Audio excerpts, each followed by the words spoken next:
Ketika kalian melihat pohon mangga di depan rumah kalian, kalian jangan hanya berpikir kapan buah mangga tersebut akan berbuah, tapi kalian juga perlu memperhatikan dan juga memikirkan bagaimana proses pertumbuhan dan perkembangan pohon mangga tersebut, dari mulai biji sampai menjadi dewasa. Dan itulah yang akan kita pelajari pada materi kali ini, yaitu tentang pertumbuhan dan perkembangan pada tumbuhan. Yang dimaksud dengan pertumbuhan adalah proses pertambahan ukuran, volume, dan massa akibat jaringan meristematik. Dan yang disebut dengan jaringan meristematik adalah jaringan yang selnya masih aktif membelah. Pertumbuhan memiliki sifat yang pertama yang disebut dengan irreversible. Artinya tidak dapat kembali ke semula. Berarti tumbuhan yang sudah tinggi itu tidak mungkin kecil lagi, bahkan tidak mungkin menjadi biji kembali. Sedangkan sifat yang kedua itu adalah kuantitatif dan kualitatif.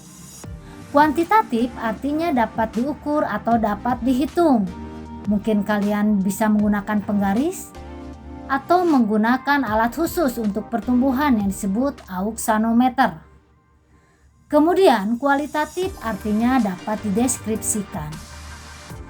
Fase pertumbuhan tumbuhan dibagi ke dalam 4 fase. 1. Fase awal, ini ditandai dengan pertumbuhan yang lambat. 2. Fase logaritmik dan ditandai dengan pertumbuhan dengan kecepatan maksimal. 3. Fase perlambatan. 4. Fase stasioner, di mana fase stasioner ini ditandai dengan terhentinya pertumbuhan. Keempat fase tersebut dapat dilihat dalam kurva sigmoid yang berbentuk S. Nah, berbeda dengan pertumbuhan, yang dimaksud perkembangan ini adalah proses menuju tingkat kedewasaan. Jaringan meristem akan berdiferensiasi membentuk organ, akar, batang, dan daun. Tumbuhan dikatakan dewasa jika sudah siap melakukan fertilisasi atau pembuahan.